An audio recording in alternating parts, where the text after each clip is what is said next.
There are a number of camera animation schools of thought out there that subscribe to the view that it's a good idea to use null object layers to control the camera. Now, I don't necessarily go along with all those ideas. I think there are a couple of ideas within there that are worth examining. So I'm going to show you two null object camera control ideas in this lesson. So go to Working Files, go to After Effects Projects, and then open up 1804 Animation Null. Okay, once again, we're going to animate around this scene, and we're going to do two techniques here. One is called an orbit null. So let's make a new camera by right-clicking here, New Camera. Take the previous defaults that we've been doing, 2-node, 50 millimeters, no depth of field. Okay. What I want to do is I want to rotate this camera around this entire scene. And to do that with the selection tool or the unified camera tool or some combination of the above is pretty tricky. So if you're going to do that, if you're going to take a camera, rotate it around a scene, that's when the Orbit Null tool comes into play. And it's used so commonly that there's now a shortcut to create one inside After Effects instead of doing it manually. So just right-click on the camera layer and select Camera, Create Orbit Null. There you go. And now you've created it. There's the null object layer. There's the camera. And if you right-click here and say Columns Parent, you'll see that this camera is parented now to the null object layer, just like that, automatically. So to make this thing work right, we want to have the null object layer kind of be in the center of the scene. And I know this boy is about 4,000 pixels back from the front, and he's about, what, 9,000 pixels? Let's take a look and see. Boy and dog. We'll just click on him and go P for position. See that he's about 9,000 pixels back. I'm going to put the null object layer right around 4,500 pixels back, so it's toward the center. So I click on this and press P for position. I'm going to type in about 4,500 here for this. Now that null object layer will be back where it belongs. Notice it carried the camera back with it because it's connected to the camera. So how do we pull the camera back? Well, this may seem counterintuitive, but you increase the null object layer's scale. Okay, you could use the camera and kind of pull it back that way, but it's much easier to use the null object layer's scale. So click on null, press Shift S to add scale there. We want to increase the scale. Now I'm going to do this and you're going to see what happens, but let me explain what's going on here. If you think that this camera is at the end of a long pole pointing into the scene, and the null object layer is some invisible cameraman holding onto that pole, then you get a sense of how this works. The camera is being controlled from deep inside the scene, but it's out here at the end of a stick, and it's going to be swinging around the entire scene. So now I want to open up rotation for the null object layer. So I go Shift R for rotation. Of course, we get X, Y, and Z. We want to rotate around the Y axis, the vertical axis. So I'm going to put keyframes on for Y. Going a little ways here, and we'll, let's say, rotate it twice. So I'll go 2 here for 2X to rotate it twice and click away. I press Home to go to the beginning.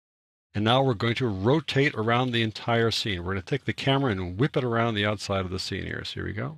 We're whipping around the scene. Notice how it all centered up around the null object layer there, as if it were on a long invisible stick. And that's how that works. And as you go along here, of course, if you want to take your camera tool and then change its Y value, lift it up, bring it down, whatever, you can animate that separately from the spinning null object layer. So that's one use of a null object layer when you're working with the camera. I'm going to get rid of that though now by selecting it and pressing delete.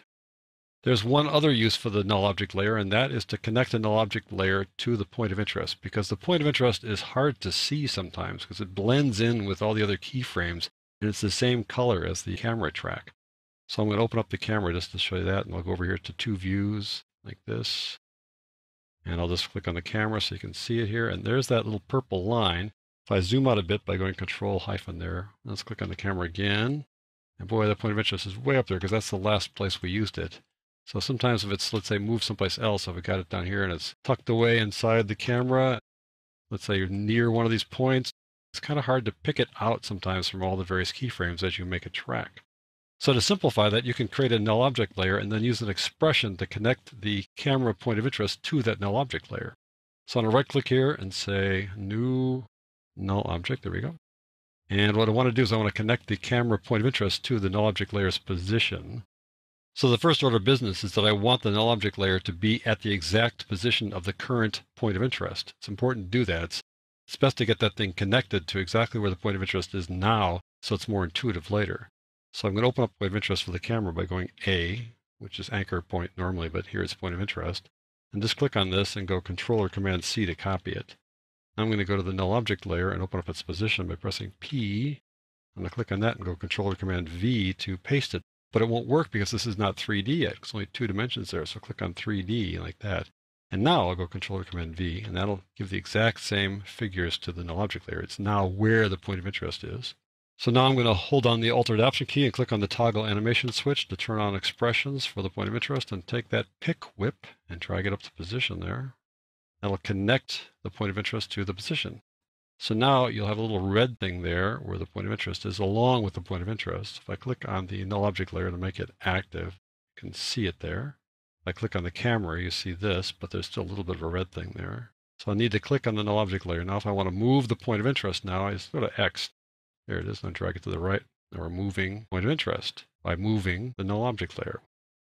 And it just makes it a little bit easier to find it because it's red. It's a different color. Whatever color you've selected for your null object layer, you can always change it to something else if you want to. But nevertheless, there it is. And it's easy to pick that out from the background layer. It's probably better to use something besides blue since that more or less matches what we've done before. We'll try dark green there now, something like that. In any event, it's easier to track down a null object layer than it is to track down the point of interest.